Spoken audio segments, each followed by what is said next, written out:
Entrevista a la licenciada Eliana D'Alessandro, informe sobre los derechos. Los derechos sobre este vídeo y su contenido pertenecen a la Fundación de Psicología Analítica Junguiana, FPAJ, con personería jurídica 350A/14 y a las personas entrevistadas. La utilización de este vídeo responde al objetivo de promocionar de manera gratuita y libre los contenidos de la psicología analítica, así como de los temas relacionados que se plantean en la misma. Si los representantes legales de las instituciones que participan de este proyecto desearan utilizar este vídeo y su contenido para proyectos privados con remuneración de cualquier tipo, se deberá pedir permiso a las instituciones y a las personas que participan de la presente grabación.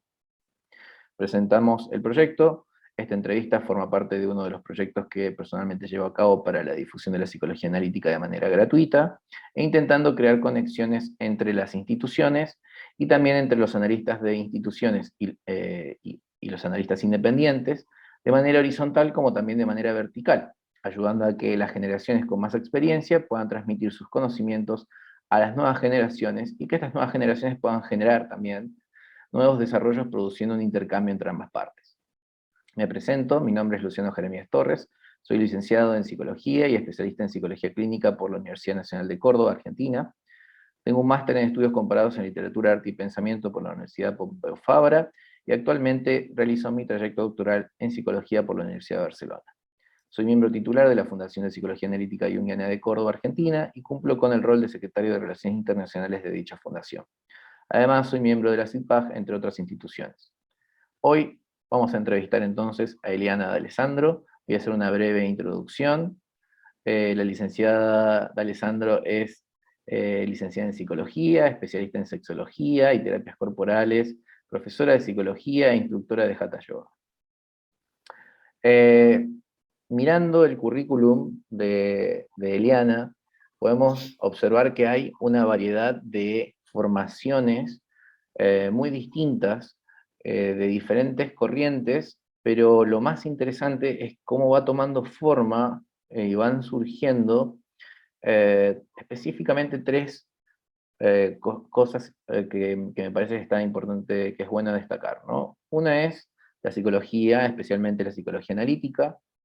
Lo segundo, no sé si en ese orden, el yoga. Y lo tercero, la sexualidad. Entonces, teniendo en cuenta eso, vamos a comenzar con la famosa pregunta. En este apartado comenzaremos realizando un breve recorrido que ya va a ser acorde a cómo Eliana lo maneje acerca de su vida personal. Así que me complace darte la bienvenida y preguntarte si te importaría contarnos sobre tu vida personal y cómo influyó en tu acercamiento a la psicología analítica. Bueno, primero que todo, gracias Luciano por esta invitación. Estoy muy contenta y es un placer enorme para mí formar parte de este proyecto. Primero esto, de expresar la alegría que me genera y decirte que en estas tres áreas que mencionaste muy bien, yo agregaría una más. Bueno, yo agregaría una más, voy a hablar en cómo me salga mejor, que es la Ayurveda, que está muy emparentada con el yoga, pero que de alguna manera es más amplia, ¿no? El yoga podría ser una partecita que está incluida dentro de esta medicina ancestral de la India, que es el Ayurveda, pero bueno, que también es una pasión que estoy en este intento de unificar. Entonces, dicho esto, sobre mi vida personal y cómo llegó la psicología analítica a mi vida. Claro, por ejemplo, estaba pensando que la licenciada Alessandro, Eliana, nació en Buenos Aires, ¿no? Sin embargo, Correcto. tiene una mezcla de diferentes formas, la van a notar cuando hable, porque tiene muchas influencias de haber vivido o de tener personas en su vida, digamos, que son de diferentes países. Entonces, hay acá una cosa bastante interesante como para comenzar. Sí, tengo una mezcolanza de idioma interesante, entonces a veces me encuentro a mí misma corrigiéndome, disculpar por esto. Y sí, es verdad, nací en Buenos Aires, hice la carrera de psicología y el instructorado de yoga en Buenos Aires, pero me vine a Europa, a España, a hacer la formación en posgrado de sexualidad, como bien has dicho. Pero cuando terminé el posgrado de sexualidad no me quedé tranquila y empecé la formación en Ayurveda. Paralelamente, ya estaba en contacto con analistas junguianos, estaba haciendo análisis entonces, y mi idea era ser analista junguiana, pero tardé 10 años desde que llegué en el 2006 a España hasta entrar en la formación en la que actualmente estoy, en la última parte de mi recorrido, si, si Dios quiere.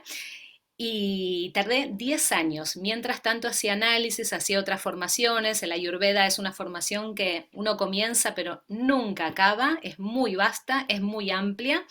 Eh, de hecho, no me dedico a la parte de terapia ayurveda, pero sí la utilizo en mi vida personal y sí en algunos momentos, en determinadas situaciones, en alguna terapia psicológica que hago. Entonces, claro, el recorrido es amplio. De todas maneras, yo siempre digo que cuando terminé la carrera de psicología en la UBA, en Buenos Aires, siempre me quedaba como esta parte corporal un poco como separada, como aislada, ¿no? Entonces yo tenía los pacientes, para entonces trabajaba con un escritorio de por medio, que era el consultorio heredado de mi tío médico, que me dio mi primer espacio para trabajo clínico privado. Eh, y claro, entre la parte mental de mente a mente, sentados con un escritorio en el medio, me parecía como inaccesible. El paciente como que me quedaba ahí una distancia y me lo empecé a cuestionar. Primero en lo personal, de decir, me parece que yo aquí tengo que hacer algo que incluya el cuerpo. El yoga siempre había estado en mi vida desde pequeña, desde mi padre que es instructor de yoga.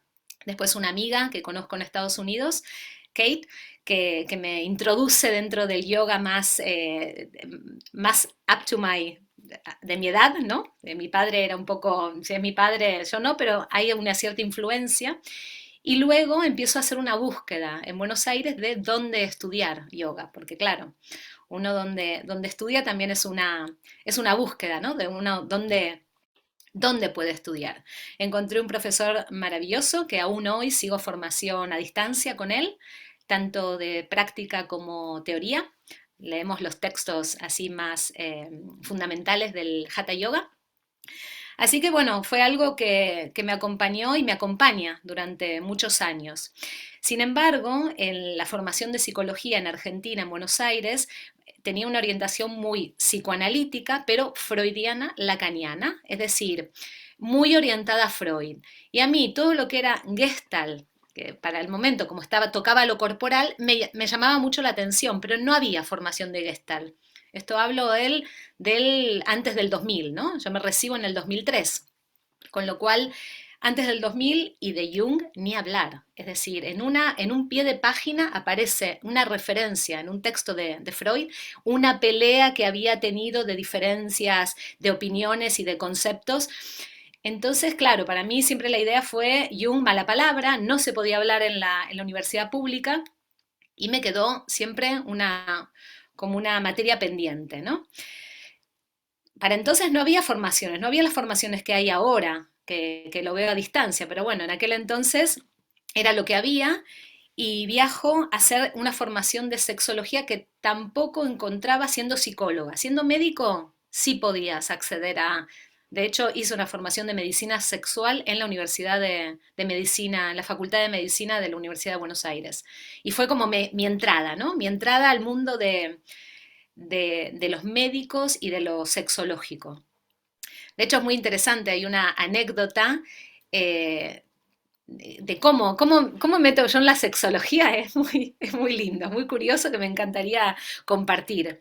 Y es que cuando termino la carrera, entro en una concurrencia en un hospital general en el departamento de psiquiatría para hacer mi práctica de psicóloga, ¿no? Y ahí aprendo un montón, todo lo que es clínica, estoy 5 años en un hospital, pero me pongo a dar clases, además, en el hospital para médicos, de English for Physicians, inglés técnico médico, y el grupo que se apunta son todos los urólogos y ginecólogas. Y alguna fonoaudióloga, que era el piso de arriba, era la planta de arriba de donde estaba psiquiatría, ¿no? Entonces empiezo a hablar con los médicos, a ser muy divertido. La verdad que son momentos eh, que recuerdo con mucha diversión y muy bonitos. Y ahí me preguntan los urólogos si me gustaría formar parte de una investigación de un medicamento dentro del área de la sexología. Yo le dije que no era sexóloga.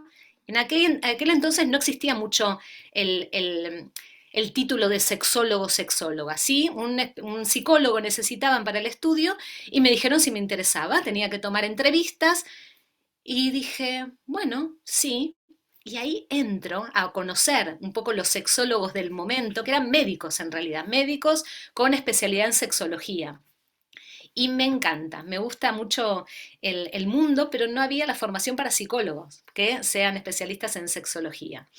Y es por esto que busco la formación en Europa, más allá por otras cuestiones más de tipo personal, y vengo a Barcelona a hacer la formación en la Universidad de Barcelona del posgrado en sexualidad. Hay un montón acá de preguntas que surgen, ¿no? O sea, Vale. decís que se mezcla, digamos, lo profesional con lo personal en tu vida y tu recorrido. Mencionaste también Estados Unidos. O sea, ¿has estado o hay alguna, o sea, viviste siempre en Argentina? ¿Cómo es Sí, el... en realidad de chica no me gustaba mucho viajar, creo que porque no lo había hecho. Cuando empiezo a tomar el gustillo de lo que es viajar, que es a los 16 años, que me voy a un colegio secundario, un high school, en Estados Unidos, a raíz de un familiar, una prima de mi madre, que era profesora en un secundario.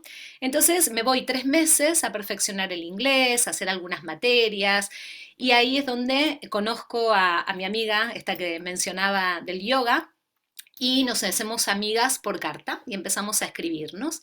Entonces, mi siguiente viaje va a ser a los 21, ya psicóloga, diría, me había recibido, me estaba a punto de recibir, y voy al University, donde ella estudiaba, Florida State University, y entro a tomar algunas materias, lo mismo, por 3 meses, 3 meses y medio, ni siquiera un semestre, ¿eh? Era un poco así de oyente, que se dice. Entonces, claro, este contacto queda hasta el día de hoy que se mantiene, y luego vuelvo a hacer como una pasantía con una sexóloga en Estados Unidos. Otra vez empiezo a tomar contacto con la sexología, pero en Estados Unidos. Entonces, claro, veo toda otra visión de la Ah, sexología que veía en Argentina y en Norteamérica. Entonces, bueno, esta es mi conexión con Estados Unidos. ¿y con Europa? Y con Europa es muy interesante porque esta amiga de Estados Unidos, me dice que va a venir a Argentina, claro, porque siempre iba yo. Entonces me dice, bueno, voy a ir cuando pueda conocer el sur, cuando pueda conocer Tierra del Fuego. Yo le dije, bueno, no vas a venir nunca, porque yo no conozco Tierra del Fuego, no es tan fácil irte a Tierra del Fuego de Buenos Aires. Digo, bueno, en fin, no, ya está, no vendrás. Entonces me llama un día y me dice, es muy curioso porque la tercera vez que voy a trabajar con esta sexóloga, yo digo, la tercera es la vencida y me quedo en Estados Unidos. La tercera vez que estoy ahí trabajando, digo, Estados Unidos no es mi lugar para quedarme. Y ahí decido que no es Estados Unidos. Cuando vuelvo, mi amiga al cabo de unos meses me llama y me dice, te voy a visitar. Digo, ¿cómo? ¿Y eso? Dice, sí, me voy a Tierra del Fuego y paso a verte. Venía en un viaje de barco con su novio, que era capitán de un barco, entonces me venía a visitar a Buenos Aires y era como muy surrealista, ¿no? Esto de sí, realmente, ¿no? Lo que ella me decía se estaba cumpliendo. El hecho es que el amigo del capitán del barco, eh, bueno, ahí conozco al equipo de la tripulación, digamos, y el novio en aquel momento era mitad alemán, mitad norteamericano. Pues tenía su amigo, su capitán, el maid, se dice, el otro, el que lo ayuda al capitán, eran dos capitanes en realidad, y ahí dije, uy, alemán, y establecimos una amor a primera vista, esto que dice, un flechazo, ¿no? Ahí Cupido tiró la flecha y, bueno, pero todo como muy correcto, un alemán como muy, muy formal. Claro, había un proyecto, una travesía alrededor del mundo en donde Buenos Aires y Tierra del Fuego, sur de Argentina, era la mitad del viaje de esta travesía alrededor del mundo. Entonces, con este alemán nos volvemos a ver en la boda de nuestros amigos, que finalmente termina la vuelta, que duró 3 años, se casan en Estados Unidos y ahí nos volvemos a ver. Y bueno, ahí la flecha vuelve a segunda flecha, ¿no? Ya complicado el asunto. Hasta que el flechazo tercero es cuando el alemán viene a Buenos Aires después de la boda, justo después de la boda, para, bueno, ver un poco quién era yo y intentar hacer un proyecto en común. Entonces se decidió hacerlo en Europa, en Barcelona o España, mejor dicho, en donde sea un idioma vehicular para mí posible para trabajar dentro del área de psicología, con todas las convalidaciones, con todo lo que se necesitó a nivel formal y de papeleo, pero bueno, que él también estaba más cerca de Alemania, todavía no se trabajaba tanto telemáticamente como ahora, pero sí eran muchísimo más cerca las conexiones. Y ahí comienza esta otra odisea, este otro viaje, pero por tierra en vez de por barco. Y, y aquí es donde yo decía la parte formal era hacer el posgrado de sexualidad y la parte más personal era, bueno, es un poco una historia de amor, a ver, ¿no? A ver cómo iba a salir esto. Y ahí, esta es la historia. Bonita historia. Para las personas que están viendo este vídeo, con Eliana nos conocemos desde que llegué a Barcelona prácticamente a los pocos meses, por casualidades y sincronicidades del destino, que también alguna vez podemos conversar. Eh, y la verdad es que Eliana tiene una familia muy, muy interesante con una personalidad todos y cada uno de ellos, muy bonita, muy acogedora y hemos entablado eh, una relación de amistad muy bonita, muy profunda, a partir también de la psicología analítica. em, y me interesa, eh, porque vos mencionaste que pasaron como unos 10 años hasta que empezaste esta formación. Em, ¿Esta formación con quiénes la realizás? ¿En qué institución? Bueno, es muy interesante tu pregunta porque además hablas de la sincronicidad y esto es una historia de sincronicidad. Cuando llego y entro directo al máster bueno, al posgrado de sexualidad, una de mis compañeras de mi curso es una analista junguiana que se sentaba al lado mío además y le digo, "Ah, una analista junguiana, wow, a mí me hubiera encantado estudiar a Jung, ¿no?" Y me dice, ¿y por qué no lo haces? Ay, no sé, no sé, no sé, ¿no? Yo estoy recién llegada, no lo sé.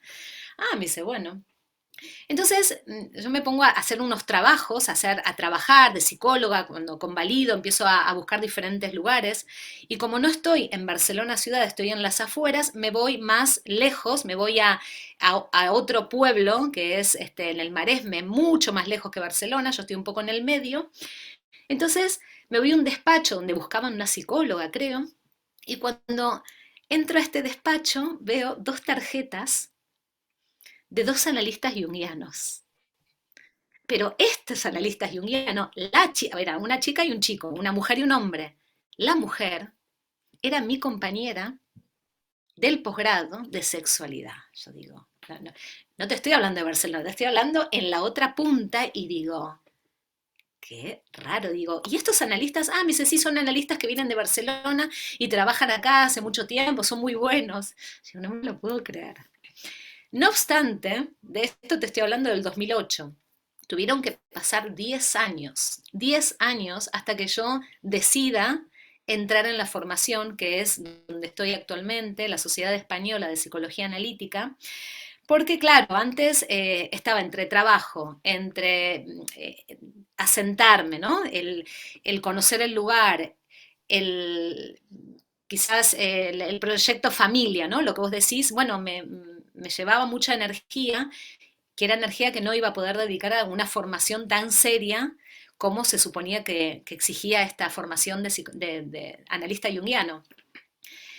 Y bueno, y finalmente en el 2016-17 entro en la CEPA y bueno, muy contenta. Y tampoco me arrepiento de haber entrado antes. Yo creo que las cosas suceden por una razón y creo que también igual lo necesitaba, ¿no? Una madurez determinada. Yo siempre digo que si tuviera que elegir otra carrera, elegiría psicología de nuevo. Es decir, si tuviera que empezar de nuevo y si elegiría psicología con esta edad, yo creo que aprendería de otra manera también. Es decir, el tema de la edad y la formación, yo creo que no hay una edad para estudiar.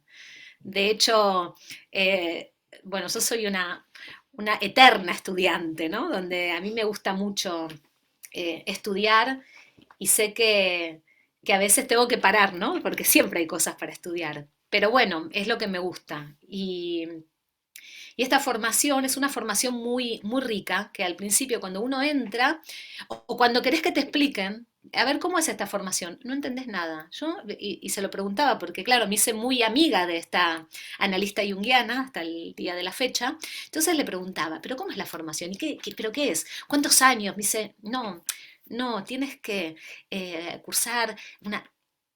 Te juro que hasta que no entré, no entendí lo que me decía, que a mí también me costaba, ¿no? Esta parte más, pero bueno, consiste básicamente en 3 años teóricos en donde uno va eligiendo las materias.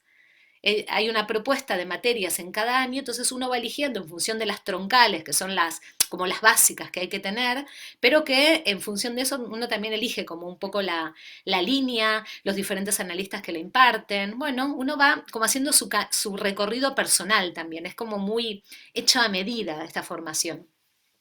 Esta formación supone un análisis personal y posteriormente una supervisión de casos. Y luego de los 3 años de formación teórica está todo lo que es los trabajos que hay que entregar. Los trabajos, hay dos trabajos importantes, trabajos prácticos.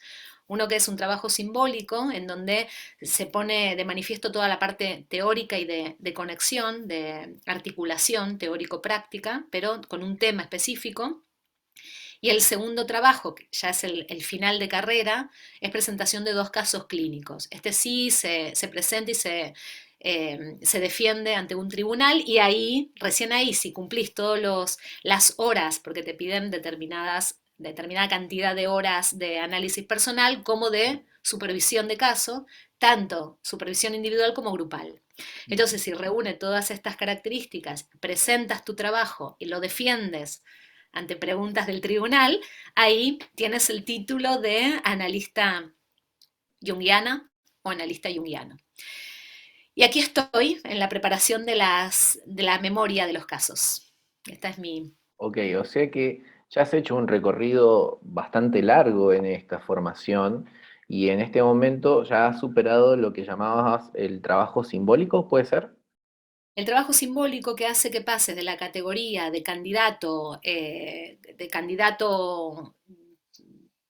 común, candidato a candidato profesional. O sea, te cambia Ok.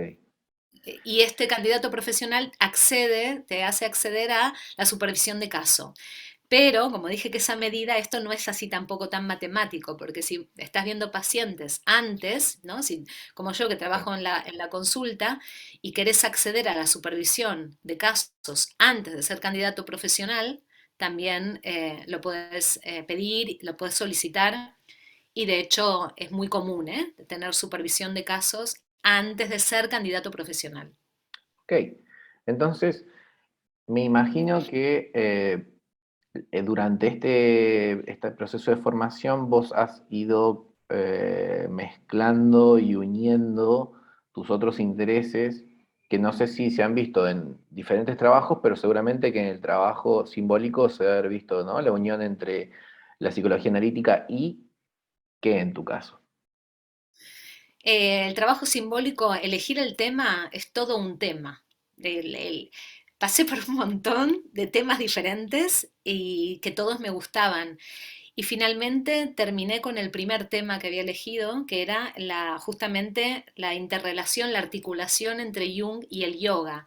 Pero no el yoga desde la parte teórica, como lo hace Jung en yoga, el yoga del Kundalini, sino más desde lo experiencial, desde lo profesional, personal mío, de dar clases de yoga. Cómo yo me encuentro las similitudes en un proceso analítico, de un proceso de individuación, según Jung, y un trabajo desde lo corporal a partir del yoga. Entonces, establezco una serie de conexiones. Es un trabajo que no acaba, ¿eh? Empecé con algunas posturas a entrar con una lectura de manera simbólica con las posturas de base. Imagínate el trabajo que implica si nada más utilicé dos posturas y claro, y el primer chakra, ¿no? El chakra de base. Con lo cual es todo un campo que se abre para mí, pero más allá de la investigación profesional, a mí a nivel personal esto me hizo también ver la forma en la que trabajo de una manera más integral, más integrativa. Entonces, claro, yo doy clases de yoga, tengo un grupo de clases de yoga que me siguen y tengo también mis pacientes de psicología analítica, ¿no? Con orientación junguiana. Y la verdad es que veo similitudes y diferencias, ¿no? Porque, claro, una clase de yoga es en grupo, no se habla, se trabaja a nivel físico y cada uno hace su proceso, pero no se comparte, ¿no? Cada uno hace su proceso interno, con lo cual no llegas mucho por dónde está pasando el alumno.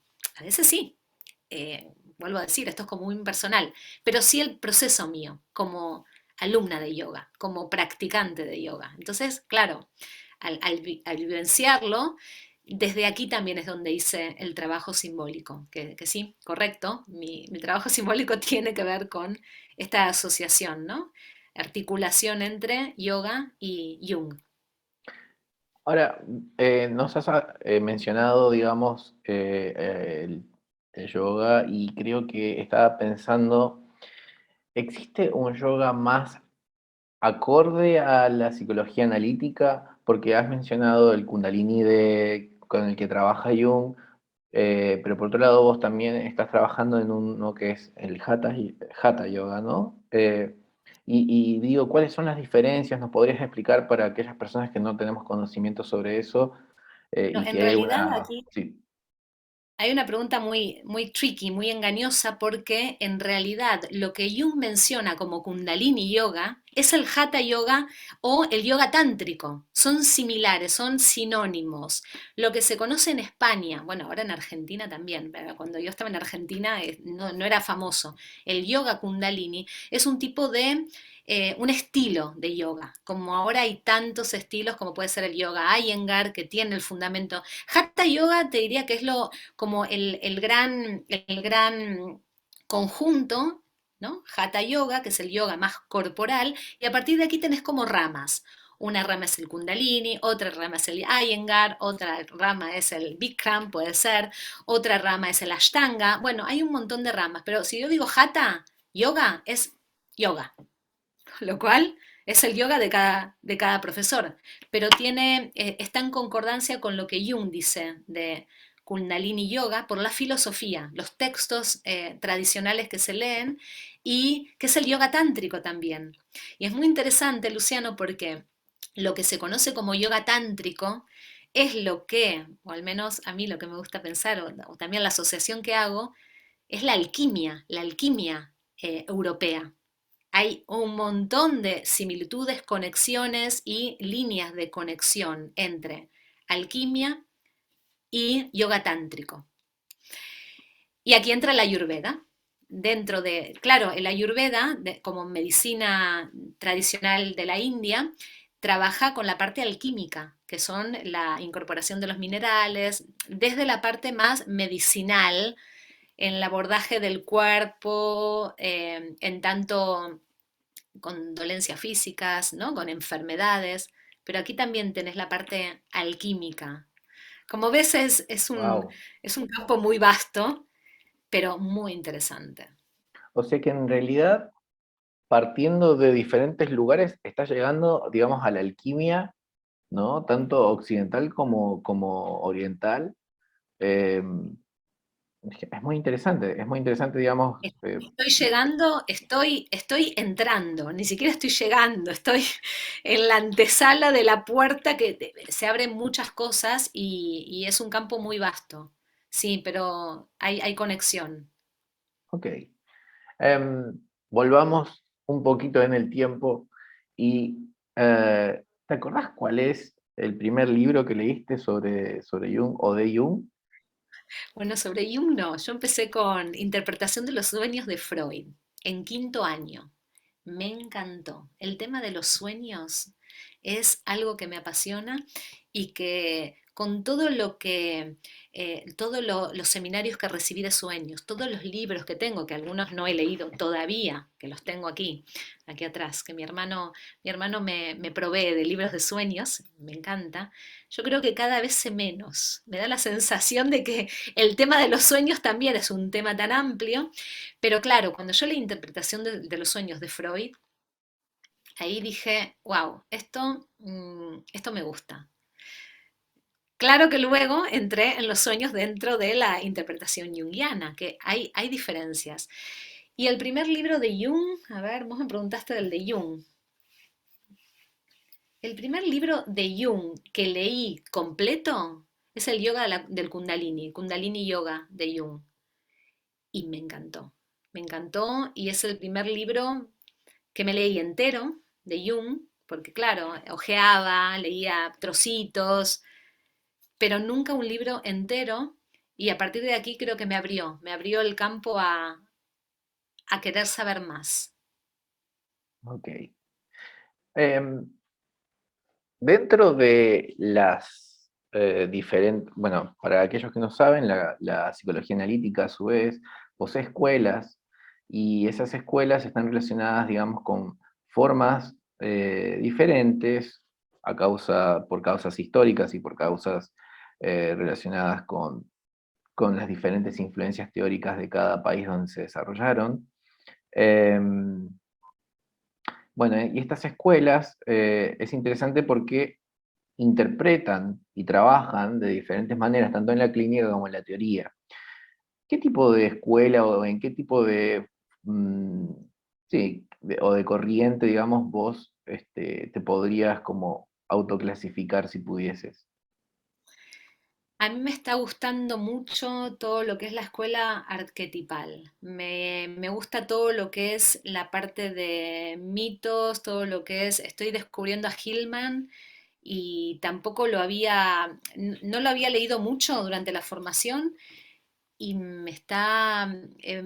claro que hay que leerlo una vez que uno lea Jung y Jung es imposible terminar de leerlo. Entonces, claro, aquí es todo, no un pez que se muerde la cola, es complicado, es una paradoja, ¿no? Pero me está gustando mucho todo lo que tiene que ver con la psicología arquetipal, de los arquetipos, de Hillman. Y, y la verdad, Luciano, estoy todavía con Jung. No, todavía no tengo mucho tiempo más a ir más allá de Jung. Entonces, estoy muy en Jung y la obra completa es imposible de terminar y hay mucho. Entonces, si me preguntás, estuve un poquito ojeando Hillman, hay un montón de autores que están ahí esperando, pero, pero estoy más con Jung. Ok. Em, Ahora una pregunta un poco más sería personal, pero con respecto a la psicología analítica. ¿Has tenido, gracias a esta formación y a tu vida en general, acercamiento a diferentes analistas junguianos? Eh, ¿Cuáles crees que son tus tres, o dos, o uno, pero cuáles tus analistas favoritos? Mis analistas favoritos in general, o Eh, los que, personas dentro, con los que me... dentro de la psicología analítica, con aquellos que hayas tenido contacto actualmente, digamos, o en el pasado, pero que hayas tenido contacto personal. Bueno, uno seguramente lo sabrás porque muchas veces hablamos y es el profesor Enrique Galán. Te referís a esto, ¿no? No a Sí, Hillman como mencioné antes, sino exacto. eh, el profe Enrique Galán fue profesor mío de cursadas y la verdad que, bueno, es también, sabe mucho, tiene mucho conocimiento, es inagotable lo que uno puede aprender con él. Y tengo que decir nombres, ay, no puedo elegir dos más. Tengo que elegir dos más. Puedes, Eh, puedes. También dentro de la línea de la psicología arquetipal, la psicóloga Karin Neuberg, que a ver si lo pronuncio mal, Karin Ok. Neuberger, eh, en Madrid, también con toda su formación en Caracas, claro, trae esta parte de América, ¿no? Entonces, para mí es este contacto es decir, estoy redescubriendo este contacto con la parte de Sudamérica, con Argentina, que a mí me está haciendo muy bien y que antes no estaba, no existía. Para mí no existía, no sé si estaban o no, pero no era público. Y, y después tengo a mis amigos analistas junguianos, Esperanza y Juan Carlos, que claro, estos te los pongo en uno porque es un pack y los tengo que mencionar porque son los que son mis padrinos, ¿sabes? Son mis mentores, les digo yo. Porque claro, ellos confían en mí, confiaron en mí y aún me siento como muy respaldada. Y por supuesto tengo que mencionar a mi analista, no puedo dejarla de lado, a la doctora Ana Gasol, donde pobre lo que tiene conmigo, ¿no?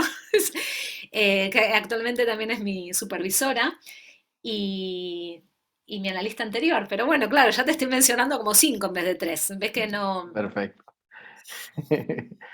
Es Em, difícil, ¿eh? Preguntas difíciles estás haciendo. no, no.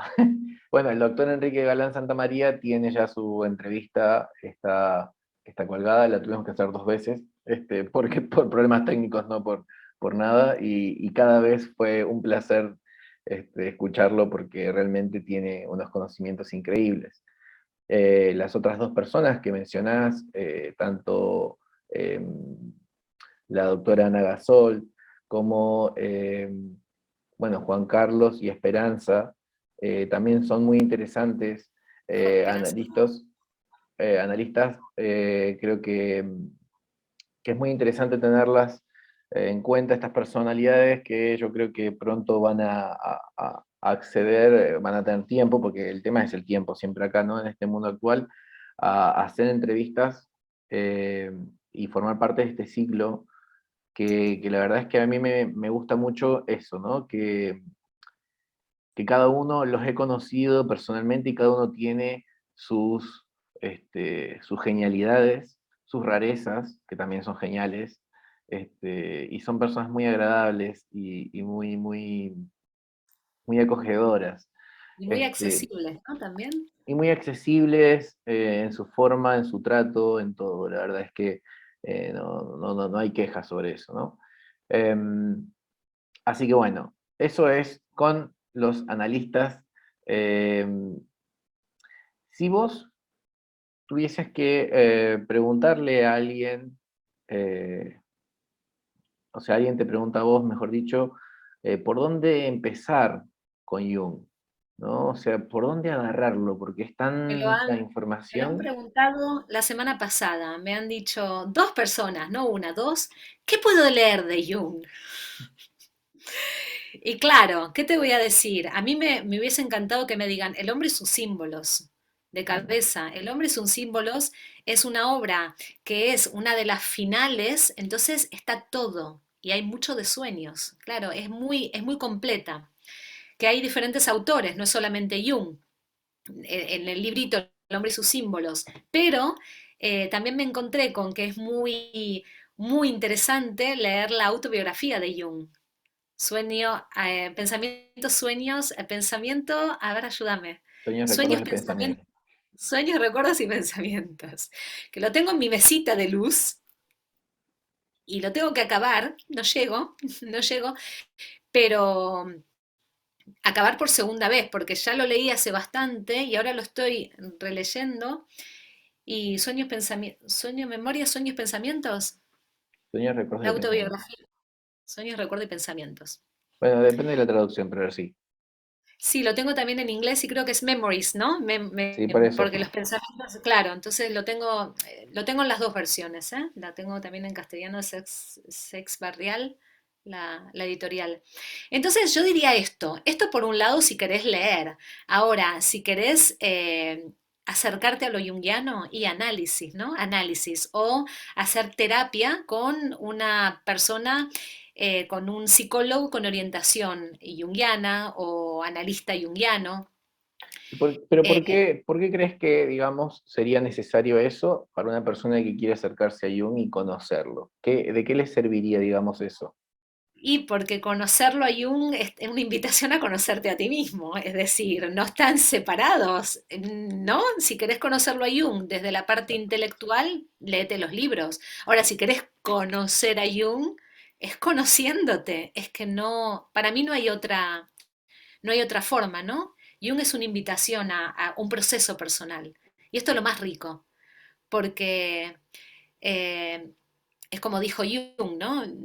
Yo no quiero que sean jungianos, ya conmigo me basta. Quiero que cada uno sea, cada, quiero que sean ellos mismos, ¿no? Y esto es un poco, es un viaje de ida, el autoconocimiento, el conocerse, el,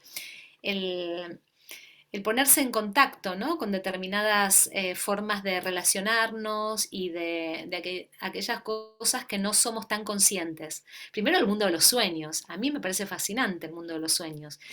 Y entrar por ahí es también una forma, ¿no? El estudio de, bueno, los mitos, los cuentos de hadas.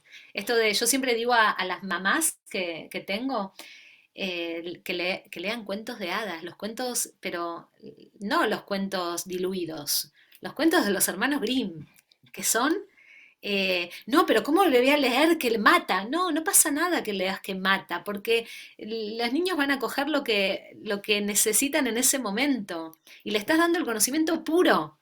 Es que es una lección de vida eso. Y esto también, y fíjate que no es Jung, pero es junguiano. No es Jung, los hermanos Grimm, pero es una forma también de abordaje. A vos que sos el especialista también en los cuentos de hadas y mitología. Entonces, todo esto, claro, eh, no, nos conecta con algo que nos trasciende, ¿no? Con esto que Jung dice inconsciente colectivo. Entonces, claro, no importa de dónde vengas, no importa qué cultura, no importa dónde estés, somos, ¿no? Somos algo mucho más grande que de dónde vengamos. Y esto es interesante también. A mí me pasa que tengo pacientes de diferentes lugares, de diferentes lugares pero muy lejanos, menos de África. De África no tengo. El resto de todos los lugares, yo te diría que Japón tampoco. Pero te das cuenta que lo humano es lo humano y no hay barreras, no hay límites, ¿no? Que nos separen. Y creo que la mitología y los cuentos de hadas nos acercan a este conocimiento más universal y que desde chiquitos, ¿no? Podemos adquirir, podemos aprender y es un tesoro. Em, te- para ir cerrando, me preguntaba si existen algunas cosas que vos hayas notado, algunas situaciones, algunas experiencias relacionadas a lo mejor con tu familia, con tu historia de vida, en donde vos digas, este sueño o en este momento me marcó o me di cuenta a partir de mis conocimientos, digamos, de la psicología analítica que eran importantes tener en cuenta, ¿no? Como estas sincronicidades de las que hablábamos antes. Em, yo me rijo mucho por este tipo de funcionamiento en la vida. Entonces, claro, decirte una situación me es muy difícil porque eh, mm, a mí me gusta escuchar, ¿no? Voy por acá, no, hoy quiero ir por este lado. Y de repente, claro, pero te podría decir innumerables ejemplos, pero ahora no me sale ninguno. Eh, sí te puedo decir así una anécdota que con mi pareja anterior a mi pareja actual nos separamos a raíz de un sueño. Un sueño, un sueño mío. Pero bueno, ¿no? En aquel entonces hacía análisis, psicoanálisis diván freudiano, y lo llevé a mi análisis y lo trabajé con mi psicoanalista, entonces freudiana, y bueno, este sueño era claramente, más el sueño, la interpretación o lo que, a lo que llegamos, ¿no? El sueño no era una alusión literal de la separación, pero al haberlo trabajado era, uy, ¿no? Em, y es muy duro, ¿eh? Es muy duro porque ahí el inconsciente me manda este mensaje y si uno lo puede leer de alguna manera dentro de lo que hay de la conciencia, de lo que se puede llegar a visibilizar de todo esto, se reúnen las partes y decís, ah, claro, ¿no? Y sí, te abre un poco los ojos. Claro, es una experiencia que no es agradable, pero hoy en día sí lo es, porque me permitió tomar un rumbo diferente en O aquel sea que, entonces. digamos que con tu experiencia, en tu formación y en tu análisis personal, ¿le recomendarías, digamos, a la gente que realizara este tipo de experiencia que aunque conlleva obviamente un trabajo y un dolor muchas veces atravesarlo? eh, Mira, Luciano, yo ahora, por ejemplo, yo no te recomiendo que hagas yoga. Si quieres hacer Ujú. yoga, sé.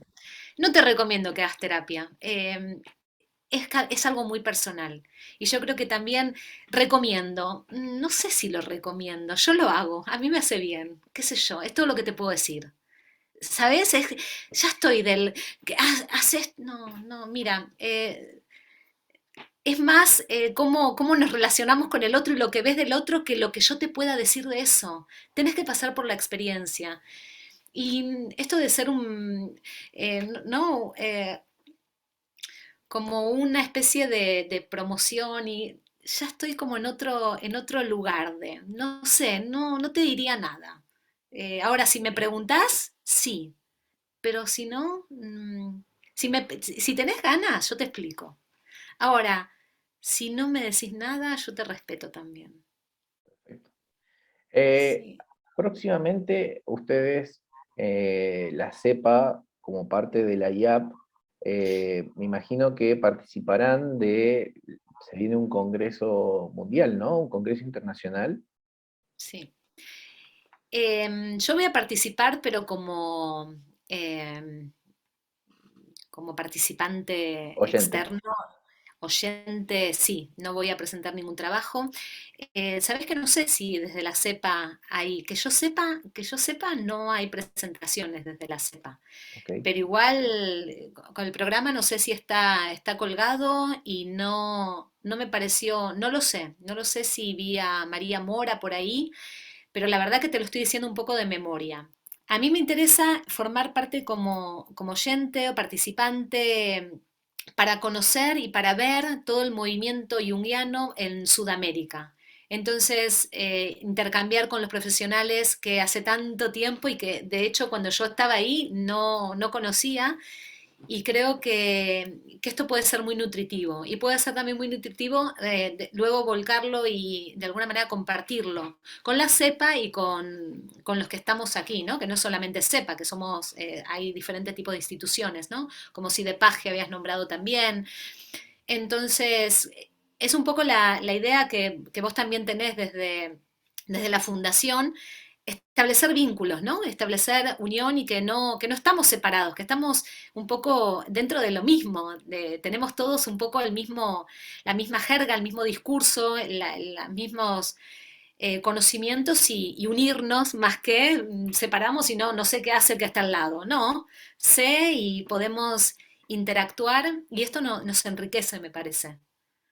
La Bueno, unión hace la fuerza, ¿no? Sí. totalmente, totalmente, y espero entonces que nada, que asistan, digamos, tanto a sus cursos y como a estos congresos, gente que sea de diferentes instituciones, también de diferentes corrientes, ¿por qué no?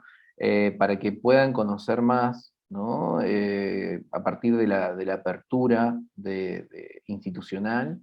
Creo que eso es fundamental para no ahogarse, ¿no? Como institución, ni rigidizarse, ¿no? Es necesario que me parece que haya intercambios entre las instituciones, respetando las diferencias, eh, tanto personales como institucionales propias.